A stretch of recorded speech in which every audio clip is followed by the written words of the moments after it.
Hello and welcome to a brand new Arseblog Arsecast right here on arseblog.com. How are you? I hope you're well. Thank you very much indeed, as always, for being here. It's been a pretty quiet week, obviously, after the Liverpool game, and after the previous couple of games has been fairly quiet, media-wise. So much so that the team and the players and the manager have actually fled. They've left the country. One man's warm weather training is another man's let's get the fuck out of here for a while. And that's what they've done. And hopefully while they're there, they can recharge their batteries and come back and figure out the basic thing about football, of course, which is putting the ball in the back of the net. Nevertheless, there are bits and bobs that we can talk about, make a conversation from to bring you a podcast this week. I'm going to put this out on Thursday just because, why not? There's been nothing going on, so we might as well fill the gap with a little bit of audio goodness for you. With me today, delighted to welcome back to the show one of the co-hosts of the Stadio podcast. It's Ryan Hunn. Hello, Ryan. Hey, Andrew. Thanks for having me. How you doing? I'm good. How are you? I'm good, thanks. Yeah, thanks for getting me back on. It's been a while. It has. Because I keep being like, oh, sorry, man, I can't do tomorrow. Can we do it? Yeah, it's okay. Yeah. Listen, no stress. This is too much real stuff to stress about in the world rather than this kind of trifling. The Arsenal Football Club, is that what you're going to say? Well, Arsenal Football Club, when can you do a podcast, that kind of stuff. We've got bigger fish to fry in this crazy world of ours. But let me ask you, have you got any warm weather training in this time of the year? Absolutely not, no. It's definitely not the climate for warm weather training at the moment. Although I've heard, I've been seeing a lot of the benefits of, cold therapy. So, cold baths and plunges and stuff like that. So instead of doing that, I've just been going for walks because I think that kind of creates a similar sensation. What about you over in Dublin? Have you had many beach days this year? Yeah, it's tropical. We're there every day, Sunshine shorts. Think Baywatch meets the Beach Boys. Yeah. That's what it's like here all the time, That sounds great. That's why everyone comes to Ireland on their holidays. Now my mind is automatically imagining just what the soundtrack or the theme tune to the Irish Baywatch would be, Oh my God. There's a good question. There is a good, we'll have to get some suggestions on that. Has to be an Irish artist, I suppose. So not you two, folks. If you can think of one. Yeah, anyone who says "Beautiful Day" by you two gets blocked. So let me ask you this: where do you stand on the current state of play at Arsenal in the sort of it's been a bad couple of weeks, but we're still pretty good versus just burn it all down. It's fucked. We might as well give up. I am very, very. What's the word? I'm glad of the break.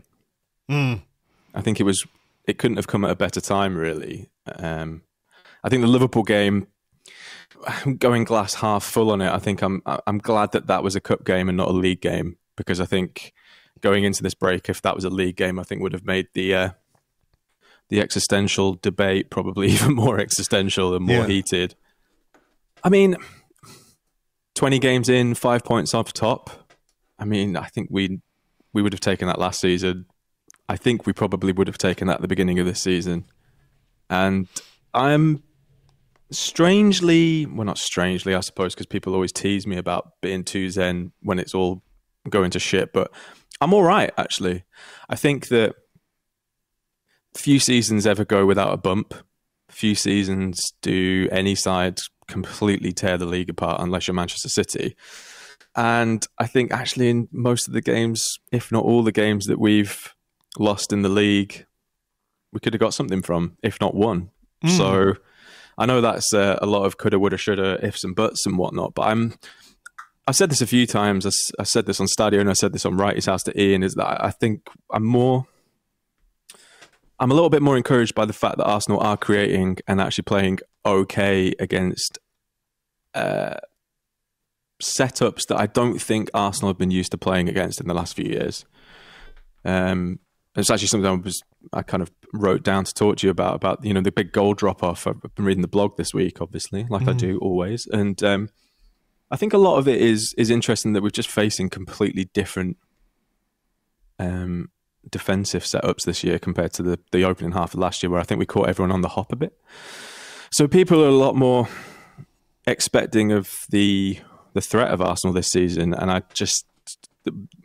while I'm encouraged by the way that Arsenal have played in a lot of games, obviously the finishing is a major, major talking point and a big concern. I think my main concern isn't actually the finishing, it's maybe the pace at which Arsenal are adapting to the newfound problem. I'd like that to move along a little bit. How do you mean exactly? Do you mean sort of being a little more adaptable in game to certain scenarios? Like if it's not working, I mean, this could tie into a discussion about the substitutes, timing of substitutes, things like that, which, I'm sure everybody's spoken about and has an opinion on, but is there maybe a need to be a little more creative with what we do in scenarios where even if, for example, we are playing quite well, which I think we did against Liverpool. Certainly in the first half, we played very well. Really Second half was more even. I think Liverpool, were definitely better. But the unwillingness maybe to change it when you're not playing particularly well versus, I don't want to hold Jurgen Klopp up as like, this is what Mikel Arteta must do. But he made decisive changes in that game and he was a little bit brave because he played some young players. And Liverpool were playing well. They were playing well. And when he made those two changes with those two young lads, it was still 0-0. So there is, maybe something to be said for, I don't know. Look, I think Mikel Arteta has done amazing work. I think there is an inherent, do I want to say conservatism or cautiousness maybe within him at times I feel like he could let go of. Yeah, there's a lot more at stake for him now than there was a couple of years ago. Although, arguably you could say there was a lot at stake then because he didn't have the track record, and I think his job was under threat a lot more than it would be this season if Arsenal don't, achieve their ultimate goals. But the Klopp thing's an interesting one because if you think back to the Manchester United game, I think it was the Manchester United game, he made that switch in the second half that just didn't work at all tactically, and then actually just switched back. He didn't kind of hold on for the rest of the game because that was the change that he did. He realised after about 15 minutes that Liverpool had lost total control of a game that they had full control of, and then just changed it again. And I think that maybe it leads on to a discussion of depth because I think Liverpool have more game changers on the bench than Arsenal have had this season, but also how you use those substitutions. And I think with Mikel Arteta, usually you can kind of, especially someone like yourself who covers Arsenal day in, day out, you can probably predict before a game who will come on and when, 9 times out of 10. And if that doesn't happen, I think the instances of when a really interesting tactical switch has really, really worked for Arsenal, by memory, I'd have to go back and check, obviously. But there have been, it's not something that Mikel Arteta is known for yet. No. And he might be because obviously he's still very early on in his career. This is, you're talking about Klopp, who's been, what is he, like 20 years into a managerial career now. Yeah. So, yeah, I think that what I meant before about adapting to the problems in front of them, I think that it feels a little bit Goldilocks-y for Arsenal at the moment. Everything has to go right for Arsenal to score a significant amount of goals. I think the Brighton game out of the recent run of games was probably the most encouraging game because Brighton have hurt us a few times over the years and they've hurt many teams. And I think Arsenal just played really, really well. And apart from that one Pascal Gross chance in, I think that was the second half. Yeah. They didn't really create anything. And Arsenal just kept playing, but moved with a fluidity and a pace which kind of spoke of a bit of confidence that they were going to win the game. And I think in other games this season and in games recently, that confidence or pace of movement with like moving the ball around, I think has not been there. Yeah, it's so interesting to think about that Brighton performance because I think it's one of the best overall performances that Arsenal have put in this season, dominating a team who have caused us and all kinds of teams problems. Yeah.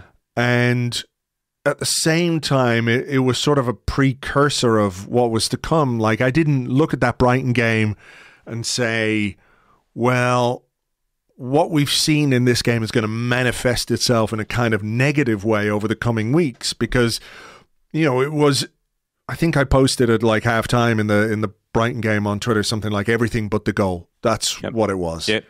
Right? And it was everything. We did everything. We made the chances. We just couldn't finish them.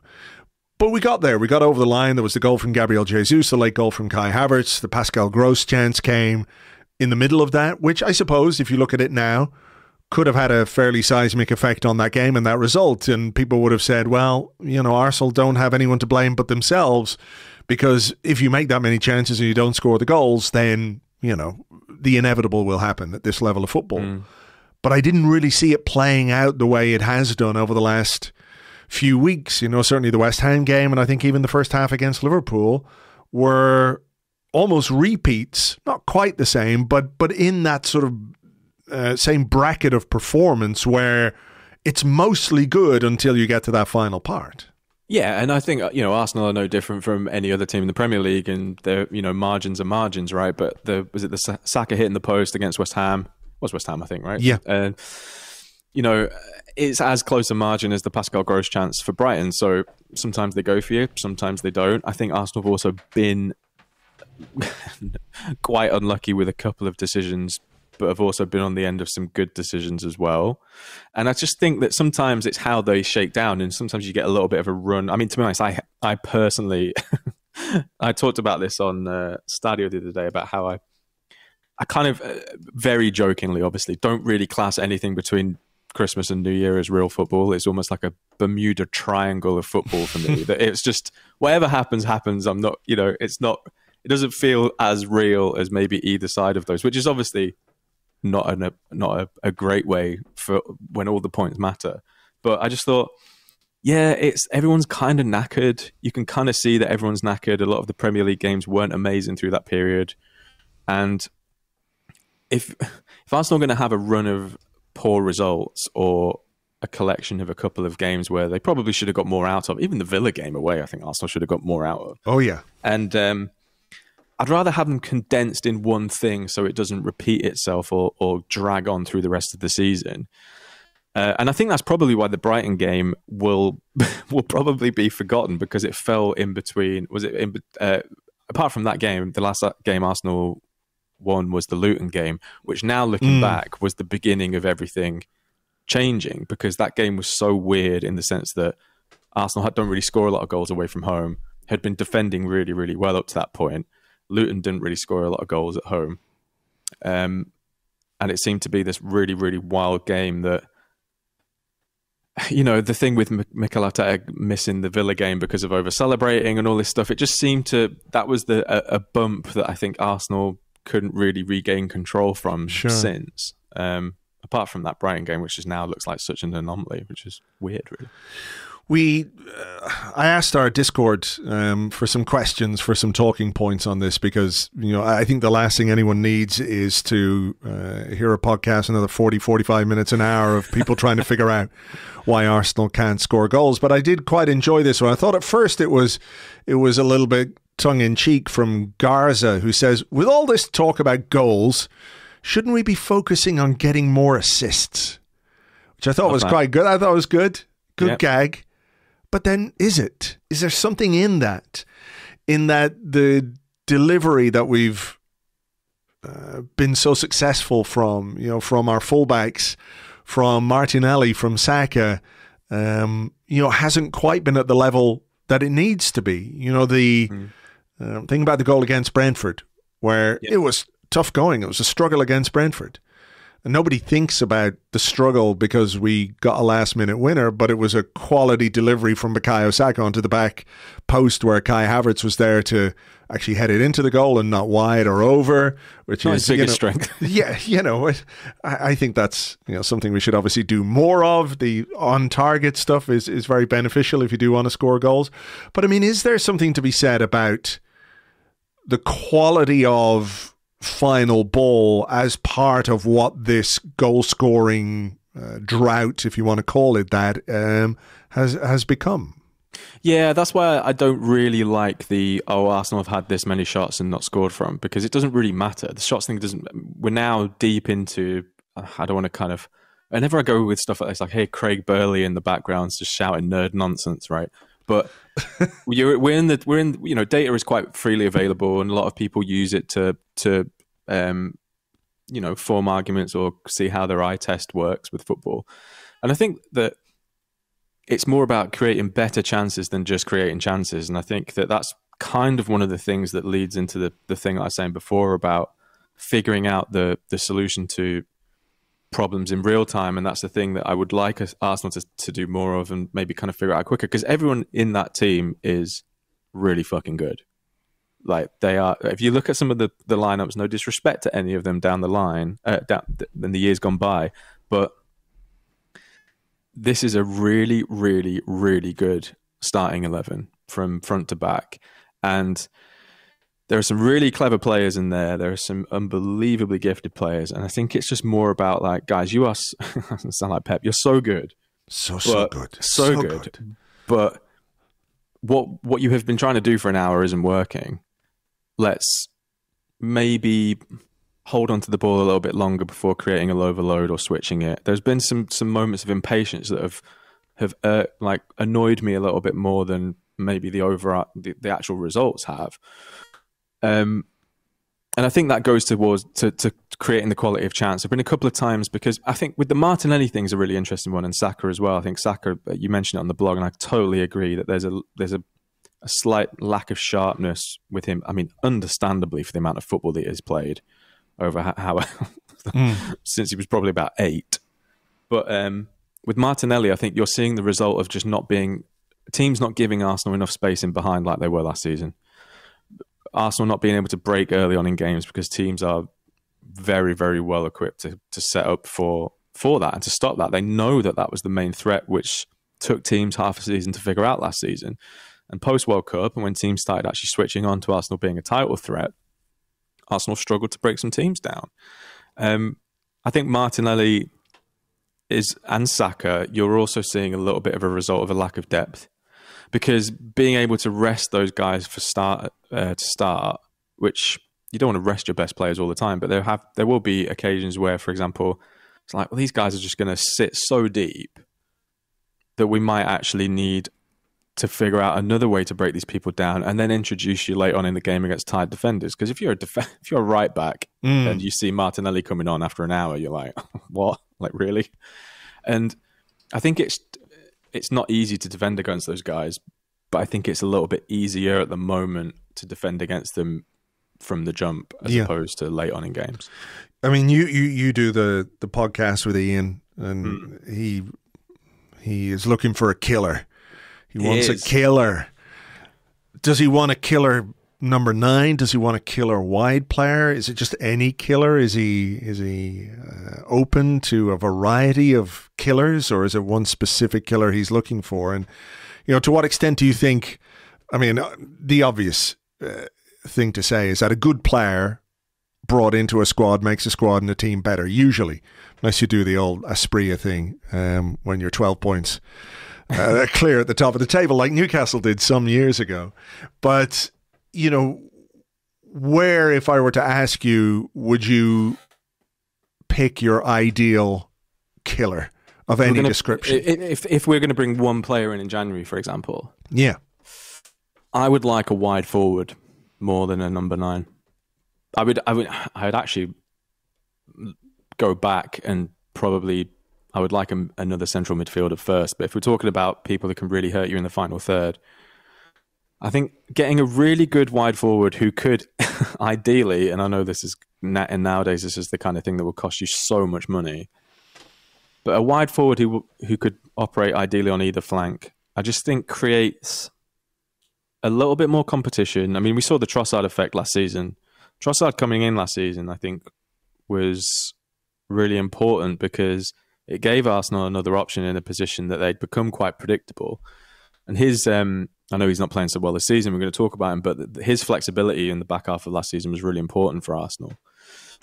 I think this season, I think it's tricky to go and get a deadly number 9 in January, unless you're going to get one on loan. And I just don't think they're around. I think that if you were going to be super, super cheeky, Napoli's season is derailing to such an extent that maybe you could just be really, really cheeky and be like, well, if Osimhen's going to go, we'll take his wages, blah, blah, blah. I don't think in a million years it will happen.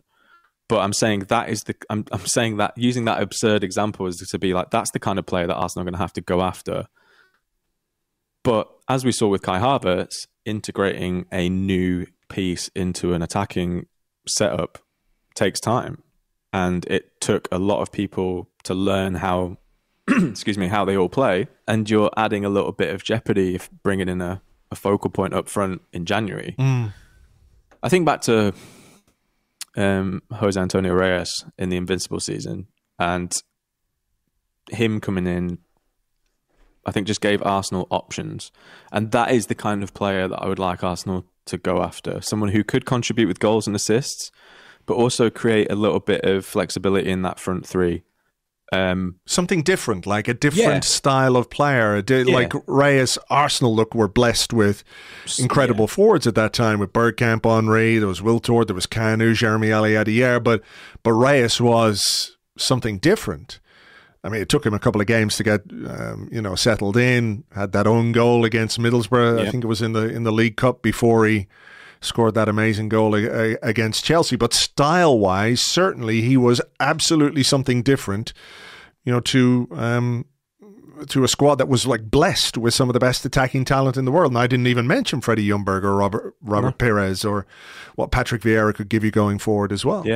Yeah, so I think someone like that too, say for argument's sake, could operate on the left-hand side, and when Arsenal have a fully fit squad available, or certain games, for example, where they could play Jorginho as the holding midfielder, Declan Rice and Martin Odegaard as the 2-8s, and push Kai Havertz as the furthest forward, and then you could create a little bit of an option to push Gabriel Jesus out to the right-hand side, which gives Arsenal something different. That's not going to work for every game, but as we've seen this season, Martinelli, Jesus, and Saka doesn't work for every game as a starting three. So, yeah, I think it might not be a superstar. It might be something that's a very data-driven signing. But actually, I'm cool with that, because in the market at the moment, anyone who is known or anyone who is remotely hype, you're not getting value for money for. No. So I think Arsenal's recruiting over the last couple of years has been really, really smart. I mean, obviously, bar the Raya Ramsdale issue, which is something that obviously it creates a different problem, but not in a stylistic sense. It's a great signing. I would probably expect a pretty under the radar signing or two in January. I don't think anyone hoping for someone who everyone's got in their, EAFC Ultimate Team, it's just not going to happen, I don't think. I don't think so either. I mean, I think that's a fairly optimistic take, and I hope you're right that there might be one or two under-the-radar signings. But they're going to have to sell. They're going to have to move players out. Yeah. And I think they will. I just think they're going to have to sell as well as they've recruited over the last couple of years, and that's something that I'm still a little bit like, have we really... We haven't passed that test yet. We've done a lot of work to address the reputation of not being great at signing players over the last decade. I think the team have done amazing well at executive level over the last few years. They've got to get better at selling. Yeah, I've got a question on that, so I'll come back to you. But you did mention Leandro Trossard. And we had a question from... Jesus. I'm even wearing glasses and I can't read this. JNVFK. No, it's not even him. I need new glasses. Fuck's sake. This one is actually Saka, no Xhaka, no Laka. Oh. Apologies to... Great name. JN. It was worth it in the end, Andrew. We got there. We got there. Hey, it's still early in the new year. I'm finding my feet again. He says, do you think Trossard has been used and managed effectively? Lots of talk of getting in another winger or forward. After a great start at Brighton last season, or after Brighton last season, I don't know whether at or after, but I think at perhaps. His goal-scoring numbers have dipped since he joined us, and Mikel Arteta doesn't seem to trust him. Any thoughts on that? Only 3 starts in the Premier League, or no, 6 starts in the Premier League this season from 16 appearances. Some of those were pretty good, though, I remember, right? When he was playing in that slightly deeper role. His ability to link up play, I think, in the final third is... Do you mean as the 9 or the 8? When he played as the 8. See, I was not at all impressed by him in that position. I mean, I don't think it's something I want to see him there forever, but I think in a couple of games I was like, yeah, I can understand that. I think there's a thing with signings where you kind of want each signing to push the depth down a bit, so someone who was maybe second choice becomes the second and a half choice or the third choice. I'm not overly concerned about Trossard because his importance, he's never been, for example, as important as someone who we really, really, really can't afford to lose. I think his dip in effectiveness has been a little bit concerning because he always seemed to... Do you remember he made that run where he was coming off the bench and scoring goals or creating? And it was very much like, how do you leave him out, actually, at the moment? It doesn't feel like we've had a run of like that from him for a while. But I also think that the minutes that he's getting in and the games that he's getting those minutes in, I think have been a little bit harder to contribute in. So again, I know this sounds a little bit like I'm sitting on the fence, but I think that he is someone, moving ahead, say for example next season, he's someone that I would love to be the absolute nailed on starter for, let's say, an easy European tie or an early round of the cup, to give the really real marquee players time out of that starting 11. I think his delivery has been one of the really concerning things for me. I don't know whether I maybe just remember it being better than it was, but was it the Villa game where he had the run of just the most atrocious corners? Could well have been, yeah. And I'm kind of a bit like, that's an area that I think Arsenal pose a real threat in. I mean, the stats suggest so. Yeah. The delivery on set pieces is now so important for a side that can be quite dangerous from them. That just seems a bit wasteful. So I think he's maybe in a period where we've gone from him really knowing his place within the squad and where he fits to maybe that not being so clear cut. So I wonder whether they may go for another signing like that. That's almost like a little bit of a level up on Trossard. But I hope he returns to form because I think it's there. Yeah, I do think that's interesting because, last season his role was relatively singular, if you like. And this time around he's played as the 9, he's played on the left wing, he's played as the left 8, he's been moved around a little bit. Maybe that hasn't helped him. I don't think that excuses not being able to take a corner for about a month, but maybe he's got a sore toe or something. I don't know. But I just wonder if, what we're seeing in terms of end product from Trossard is kind of who he is and what he has been throughout his entire career. 121 appearances for Brighton, 25 goals. 46 appearances for Arsenal, 7 goals. So, he's not prolific. No. Never has been prolific.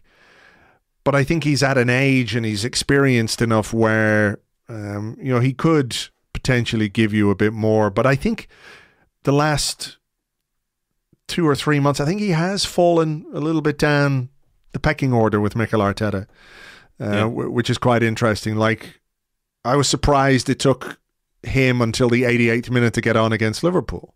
Well, this is actually a really interesting point because you would have thought this time last season, Trossard would have been absolutely nailed on to start on the left-hand side. And it was Reece Nelson, who hasn't started a Premier League game since 2020. And who I think actually did quite well. Yeah, it was fine. Yeah. Had that really good run really early on with that amazing pass from Ramsdale. Should have done better with the cutback. But yeah, that's what I mean. I think that this is the kind of... you want to get the squad to a level where this is the kind of game that it's like this is a Leandro Trossard game, and define his role a little bit more clearly again, because like you say, I think it's become a little bit more muddied this season. But I think that's also down to the fact that he is quite a flexible player. He's quite versatile.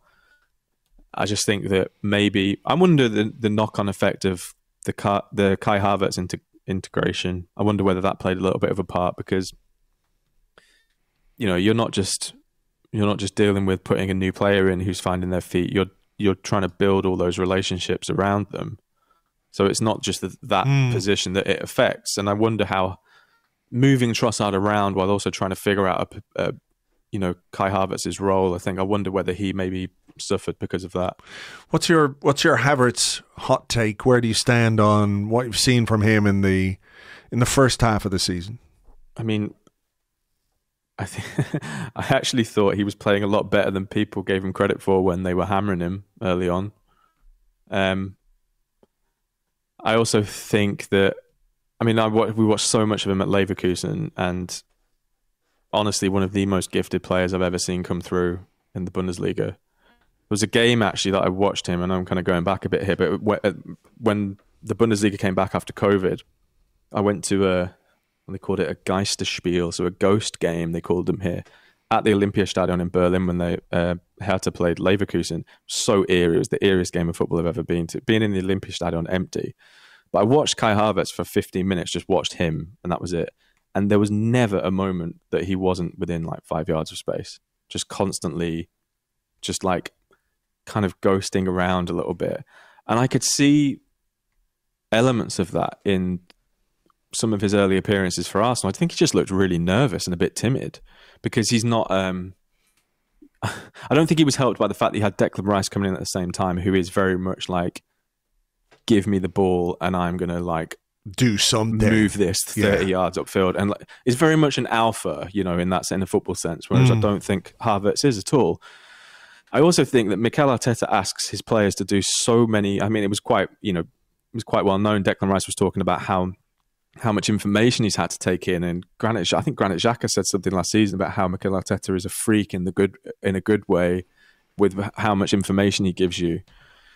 I think he was probably asking Havertz to do like 3 or 4 things that were really quite boring, because he was quite impressive from the front in a defensive sense, and I think he was quite integral to how Arsenal were pressing from the front.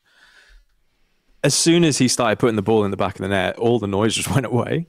And yeah, I know you want your forward players to score goals, but I think that if he'd scored a couple more early on, I think people would have given him a lot more credit for the good stuff that he was doing, which maybe wasn't too sexy. You know? No. I mean, look, I think there's obviously a collective ethos to what Mikel Arteta wants from his players. It's structured, it's organised, people are in their lanes, in their spaces, and all the rest. And I don't think he was found wanting in that regard. I'm just curious as to what comes next for him, because I think maybe where he has been most effective for Arsenal, his finishing was off against Liverpool, but I think, you know, maybe his all-round play in that game was good. I mean, he put one, should have been on a, what do you say? What's the word I'm looking for here? I don't know. It was a very good cross that Gabriel should have headed in, that Bukayo Saka hooked over. You know what I mean? He's saying that he should have had an assist. I'm saying he should have had an assist. He's doing his best to create more assists for Arsenal. Yeah, that's it. More assists, as the question went earlier on. I got the memo. Yeah.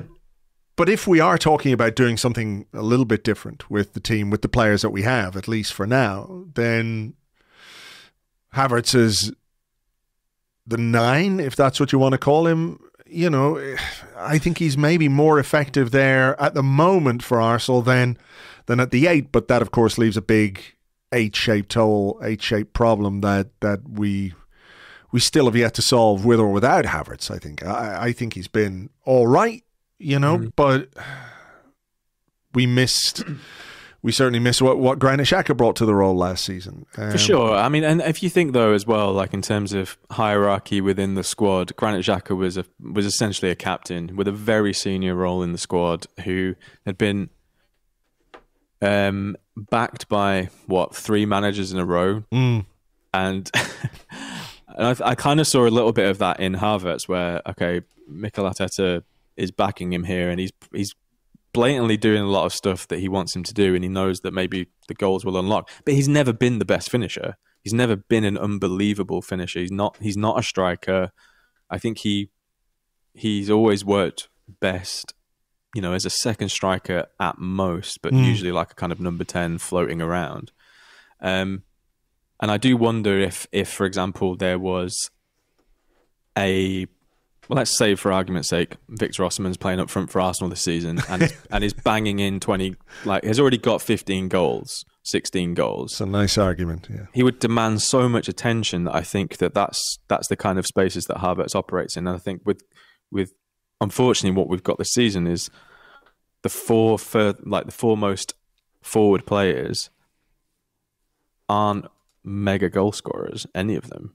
So it creates a little bit of a problem when, you know, last season I think Arsenal were quite fortunate in the sense that the collective was all chipping in to a level that we hadn't really seen them unlock at before.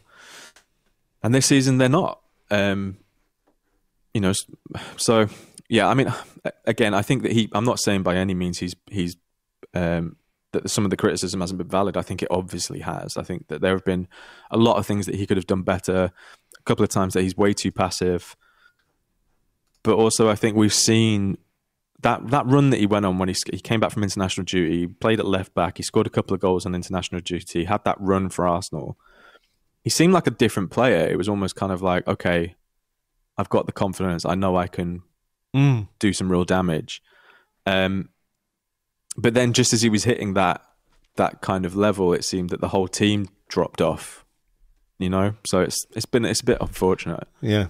Okay, we have a question here from Chargui, who asked about the January transfer window. He says, some say the January transfer window is cheating and managers and teams should do their business in the summer, then no longer have an opportunity to invest again. Logically, the argument is that it favours big clubs like ours who don't necessarily, he says, don't actually need the help, but I don't think that's true, but maybe don't necessarily need the help. Might be a better way of putting it. Where do you stand on that discussion? He said, I obviously appreciate the opportunity to address the needs of a team, but I could do without all the transfer talk mid-season. It could also be an incentive to try and work out things more on the training ground or internally rather than the transfer market. How would you feel if, tomorrow an edict came down from on high that said, January, no transfers, you go into a season with what you have, and what you have you hold until the end of the season? Is that fair for everyone? Would it benefit bigger clubs more than smaller clubs? I mean, there's another argument as well that bigger clubs can take players from smaller clubs at key points in the season, which leave them, in difficult situations. Or do you enjoy it? Do you enjoy the kind of sort of potential or the madness or the... No, I really don't like it at all. But what happens if, tomorrow there's an Orn bomb and David drops... a bombshell that Arsenal are going to sign like X player or Y player? Are you not going to be like, oh, yeah, give me some I of take that. back everything I said. No, I mean, to be honest, I haven't actually ever thought about an alternative as opposed to just being like, oh, okay, right, the transfer window's open, here we go. Oh, I didn't even mean to say here we go. That's a horrible pun on transfer window. But it's my least favourite. I mean, obviously, I love the possibility of new players coming into Arsenal or seeing players move elsewhere. Mm-hmm. Moose and I cover quite a lot of European football on Stadio, and seeing those kind of moves is really fun. I don't like the January transfer window is not my favourite thing in football by any means. I think there's an interesting thing here though, where maybe you could open the window but make it loan only, which I think could be quite fun, because I think that sometimes it can. I mean, the Premier League is just such a behemoth that it has the potential to destabilize so much of European football within a month in January. I think we saw it last season, right? There was a big. I think it was a big January window last year. Might be wrong, but I don't like that aspect of it at all. So I think loans could be quite fun, because I think the two most interesting signings so far that I've seen is obviously Timo Werner going to Spurs on loan and Jadon Sancho going back to Dortmund on loan. Two really, really interesting signings for me. But that there's a little bit less pressure on them because they know that it's only a loan and they're very much there to do a job for now. So yeah, I mean, I'm not wild about the January transfer window. I think it can probably. I think the cons of it vastly outweigh the pros. Yeah. What do you think? I mean, I think it's just so ingrained in the industry now that there would be such pushback because, there's a business aspect of the transfer window that people have their entire livelihoods based around moving players, agents and agencies and things like that. And I'm not saying this is a good thing or a bad thing. I'm just saying it is a fact that it's a chance for players to move. And I suppose I would look at it maybe as well from a player perspective. Like if you are at a club and you're not playing, and it gets to January and you've got no way of changing your trajectory, that would be very difficult, I think, for players. And I think there are quite a lot of players. There might even be some players at Arsenal right now who are thinking, well, yeah, January, it would be nice if I could move. At least I have the option. So I think about it from that perspective.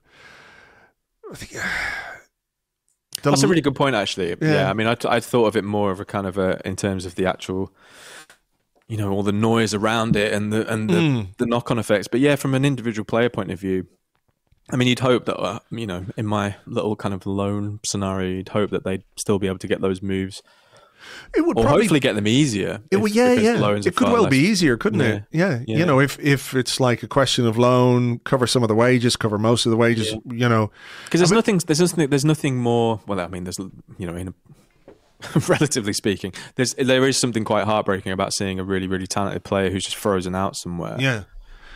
You look at like Donny van der Beek going to Eintracht in this window, I think as well is a really, really exciting move because they're an interesting club, Eintracht, and anyone who doesn't watch the Bundesliga, I'd recommend them being one of the sides that they check in on because there's the amount of people who come through there are so interesting and they sign really well, and we all reminisce about that unbelievable Ajax side that just like went to the Bernabeu and absolutely bossed it, and he was a massive part of that. And seeing his trajectory since has just been so. From a neutral's point of view, I know I have to come into this podcast with my Arsenal hat on. Sure. From a neutral's point of view, it's a real shame to see players like that just not have the career that looked so promising. Yeah, players who can move to the wrong club, like he's 100%. a guy who should have moved, some time ago. It's fair to say. But even like the move to Everton didn't work out, and you were just a bit like, oh man, actually, are you one of those people who should have just stayed put? Yeah. Not that it's on them a lot of the time. Clubs like Ajax and Dortmund, with Sancho, for example, I think they want that original the Sancho move was Dortmund pushing him to go. So yeah, I don't know, man. I'm very, very long answer to a question about the January transfer window, but yeah, it's not. In short, it's really not my favorite time of the year at all. I mean, the other thing about the loan market is that it can be expensive. I think people have an assumption that X player at X club isn't wanted, someone will take him on loan, they'll pay his wages, but very often there's a fee involved to take that player. I remember, who was the guy at Atletico Madrid? Was it Yannick Carrasco, I think we were after. And then I think we were very much in the market for Perisic, Ivan Perisic. But the loan deal at that time would have been, I think the loan fee was something around 6 million, which is crazy. 6 million to loan a player for 6 months. As it was, I think we paid something in the region of 5 million to loan Denis Suarez, who barely kicked a ball and was no good anyway. So, the loan market can be a bit hit and miss. You've got to look maybe at can't always be Kim Kallstrom's, man. Yeah, or Martin Odegaard's. It's just Odegaard's. This is like an amazing one. I think easy to forget he came in on loan, and that Brentford game and Arsenal lost 2-0 away, and he was back at Real Madrid. That's crazy. I think that might be just something to keep an eye on. That maybe if there's a talent at a club who isn't quite doing it, if Arsenal can convince Martin Odegaard to, join from Real Madrid at a time, let's remember, when I think it was probably a little more difficult to convince somebody that Arsenal was the right place to be. Maybe there's something out there. And let's not also ignore the fact that if we didn't have the January transfer window, none of us today could be sitting here questioning everything that we think we know about football as Eric Dyer moves to Bayern Munich. Oh, can I be that guy? Please. I think they actually really need him. They really need what is wrong with Bayern Munich? Give me that in a nutshell. If they really need Eric Dyer, there's something wrong. Well, they had a few defensive injuries earlier on in the season to the point where they were talking about putting, I think, Joshua Kimmich and Leon Goretzka as centre back, and they've struggled a little bit defensively this season and rushed Upamecano back for the Dortmund game, which I was at, and actually luckily he played really, really well. But that, for example, I don't think that he is going to be starting every single game for Bayern Munich, right? But I think I saw a couple of people saying that obviously he's only there because, Harry Kane's there. Get me a friend, please. Yeah, but also, I don't know. I'm quietly. I'm always, again, I don't know what it is. I think it's maybe like rooting for the quote-unquote underdogs, but I've always been a little bit more up on Eric Dyer than maybe a lot of people have been. Certainly a lot of people listening to this podcast. About him not playing for your club, right? But I saw that move and I was a bit like, there's a reason Bayern have done that. So I'm intrigued. The fee's low. I think the league might suit him quite well. And obviously I'm looking forward to the next time I'm on at the end of the season when it's failed dramatically and I've been like, my take on that was quite bad. That's okay. Yeah. I don't know. I'm also a little bit like, I feel like sometimes Moose and I have to really fight the Bundesliga's corner because especially with a lot of friends who are just like, but it's a bit, it's not a real league, and anyone can do that in the Bundesliga. And it's like, no, actually, it's really good. Like, it's really fun. So I'm intrigued to see what Eric Dyer does at Bayern. All right. Well, maybe that will give us a true measure of his level and perhaps the level of the Bundesliga. I don't know. Perhaps my level as well. Maybe your level of analysis as well. Far be it from me to say, Ryan.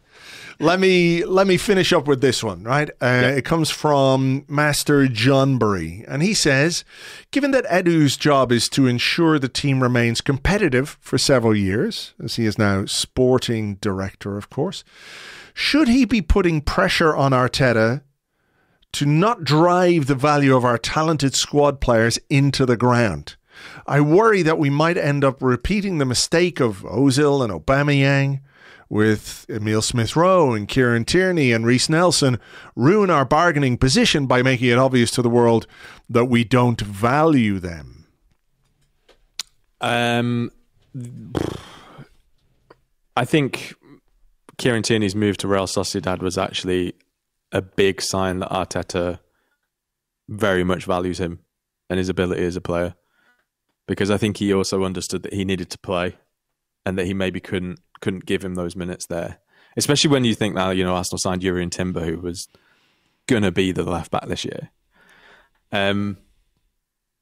I think this current group is a little bit different to the Ozil Aubameyang era, because I think that was a lot more about there is a lot we have to fix here and we're almost going to have to strip the whole thing back. I don't know if you've seen The Bear. Do you watch The Bear? I do, yeah. I've watched The Bear, yeah. No spoilers, but when the refurb becomes a full gutting of the restaurant in season 2, I kind of feel that's what a lot of us were expecting, a refurb, and what Arsenal actually needed was a full gut of the full structure and the squad and the personnel and the methods and the philosophy. I think now, there isn't that problem in terms of ego compared to back then. So we wear suits now. Exactly. Yeah. I'm glad that Arsenal wear suits again, Yeah. But I mean, just like fag. It is an interesting one though, because I think there is a difference between Ozil and Aubameyang, two players in the very much the September of their careers on massive wages, who inevitably as the finance aspect of the pandemic hit football clubs became really, really difficult to move. They were difficult already, but basically impossible when football finances were. I think that's something people forget maybe, that the pandemic had such a big impact on football finances, not just in the Premier League, but across Europe. And I think many clubs are still kind of struggling with that. And then you have the other players like, okay, you don't need to tell Kolasinac or Mustafi that you value them, because, you don't, and they're not good enough, and you need to get rid of these guys. So those were sort of, right, here you go. Here's your carriage clock. Away with you. Thanks very much. And we'll move on and go in a different direction. But players like Smith-Rowe, like Tierney, like Nelson, potentially quite lucrative if they're profile is high enough. I wonder about the conversations that you might have, between a manager and a sporting director, where he's like, if these guys got a few more minutes, then in the summer there's probably a bit more of a market for them, and we can bring in a few extra quid, and then we can spend that money, particularly if you're bringing in money for, I don't want to see him go, but if you get money for Smith Rowe, I'm not saying it's all profit because you've put money into training the player, but academy players, you're not offsetting any kind of transfer fee. So that conversation where the strategy of how you invest and reinvest and how you generate funds to put back into the squad, it must be one they have, right? But I mean, Edu can't say to Mikel Arteta, right, this week you've got to pick Emile Smith-Rowe. This week you've got to pick Reece Nelson. This week you've got to, bring Kieran Tierney back from his loan in Spain and play him for 3 games, and everyone will remember he's a decent player and we can get some money for him, blah, blah, blah. That can't happen. But there must be at least some kind of strategic conversation that these guys have about, how do you maximize the value of a player? How do you do that? And how do you do that and remain as competitive as you would like to be when you're the manager of a football club? Or does Mikel Arteta just say, well, look, my job is pick the team to win the game, and whoever plays, and the rest of it is up to you? I don't know, but it seems like at Arsenal there is more of a strategic operation going on at football level where everyone is talking to each other, where it's connected. Edu and Arteta and Mertesacker and Richard Garlick and all these guys, they're not working in isolation from each other, all doing their own thing. They have to be part of some kind of collective idea about how you get this football club operating at its maximum level. Yeah, and I think also what the perception of value, I find a really interesting thing in football as well, because there was a period where actually signing a player from Arsenal wasn't really that valuable. Arsenal weren't doing particularly well. They weren't particularly cohesive. It was all a bit messy. And I think if you look at by comparison, if you look at something, like Ferran Torres going to Barcelona from Man City, Barcelona have been in real trouble financially for a long time, maybe a poor example because their incoming transfer strategy has been really, really confusing over the last couple of years. But the fact that Ferran Torres had been at Manchester City is one of the reasons why they got the fee that they did for him, which I think was about 50 million euros. I think now fringe players are perceived to be more valuable at Arsenal than they have been for a long time because of the environment and the coaching setup and an improved reputation. Is that only true, though, if we manage to sell one or two of them? Because I do tend to agree with your point in general, but until such time as we actually get money in, then we're talking in abstracts in a way. For sure. And I also think that, again, the Premier League has created such a major problem for itself that unless you deal with other Premier League clubs, the money's just not there.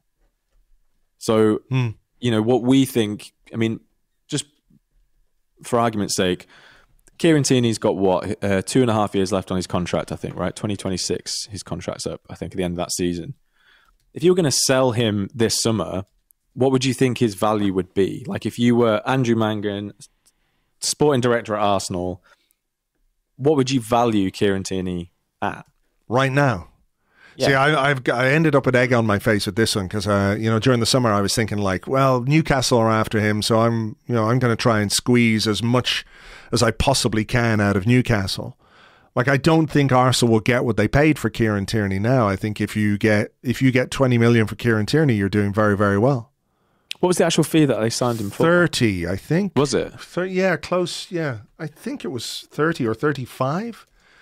But this is the problem, right? Unless you sell to someone like Newcastle, who, for example, I think if Arsenal had sold to Newcastle in the summer just gone, they probably would have recouped because Newcastle are at that point where they need to make those signings. They need to make leaps. You saw the money that they spent on Tonali. That's very much a kind of we're here, we're in the Champions League, new ownership. They always go through this run where you look, actually, it's really interesting. They kind of did an accelerated version of what Manchester City did, where they signed a load of people from clubs around them. They took Dan Burn and they took Chris Wood, who they were competing against Burnley for relegation at the time when they took Chris Wood. Yeah. And then they moved those guys on and get in other people. I think this is the problem. For Kieran Tierney, would it be best for him to go somewhere else in the Premier League? Maybe. But actually, if you look at how he's been doing, apart from the hamstring injury at Real Sociedad, he's been playing pretty well. They really like him, by all accounts. Imanol is a great coach. The vibe there is... I don't know Kieran Tierney, but what I've heard about him, he strikes me as the kind of player who, very much like Hector Bellerin in a way, is like, actually want to play somewhere that feels right as well. I mean, there are far worse places to play than living in San Sebastian and playing for Real Sociedad. And, it's, to be honest, if you're going to live anywhere in Spain as a Glaswegian, San Sebastian is probably a good place because climate-wise, at least you get a little bit of a glimpse of Glasgow. You get some grey days, you get some rainy days, exactly. Of course. The food is absolutely incredible. And that side... all those haggis pinchos. Exactly. And that side is genuinely exciting and fun. Like a load of that side, Imanol coached in the youth team. Yeah. And it's just, there's a really good vibe around that place at the moment. They're on an unbelievable Champions League run. But are they going to be able to pay the same amount of money that even like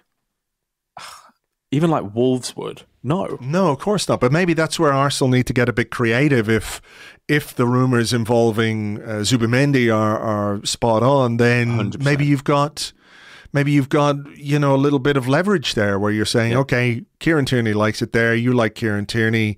He signed for £25 million for Arsenal, by the way. So if Arsenal value Tierney at £20 million, whatever it might be, we'll give you Tierney plus X for Zubimendi. I know those deals are really rare. They're a bit Championship Manager or whatever they might be, but it can be done. It can be done. Yeah, I mean, maybe that's part of what they've got to do this summer. And that's perhaps a sort of roundabout way of extracting value for a player where his value goes into an arrival that then leaves you with a little bit more money to play around with as well.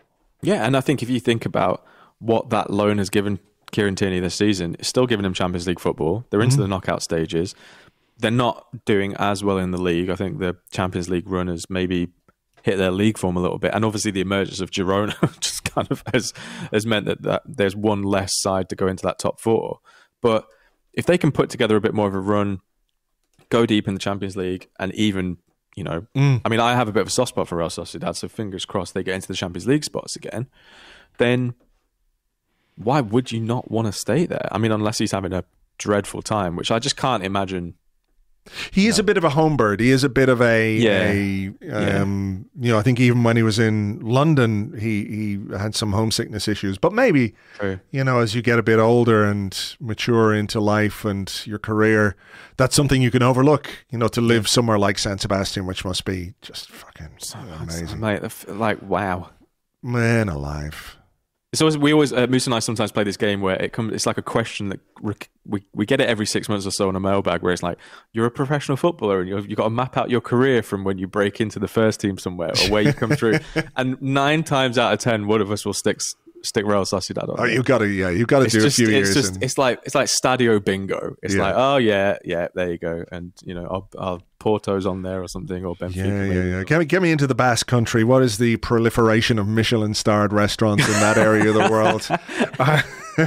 Is it compatible with the life of a professional footballer? Yes, because they only give you really tight. They give you loads of courses, but they're all really tiny, and none of them are fish and chips. So you don't have to run them off in the summer. Well, no, this isn't sponsored by the San Sebastian Tourism Board or whatever. No, but if they want to get in touch, we'll go and do a scouting video there. Just one of the best places. All right. Well, look, we better leave it there. Ryan, thank you very much as always. We'll talk to you a bit later in the season when we can come back and laugh at the whole Eric Dyer. Looking very much forward to it. Thanks for having me, Andrew. Thank you very much indeed to Ryan. Always a pleasure to talk to him. You can find him on Twitter. He is at Ryan Hunn, And he is, of course, the co-host with Musa Okwonga of the Stadio podcast, which you can get as part of the Ringer podcast network. I think you can get it pretty much everywhere, but if you need to check out where exactly, check out stadio.football. That is their website. You get all the information there. So let's leave it there for this week's show. Hope you enjoyed it. Thanks as always for listening, downloading, sharing, subscribing, and all that. James and I will have an Arsecast extra for you on Monday, whether anything happens between now and then or not. In the meantime, have yourselves a great weekend. Look after each other, and we will talk to you on the next one. Until then, cheers. Bye-bye.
Arsenal Football Club have today announced they have serious plans to score a goal in the not-too-distant future. The Gunners have been shooting blanks in recent weeks, but now believe they've found a way to boot it into the net. When asked for details, Chief Executive Timothy Lewis said,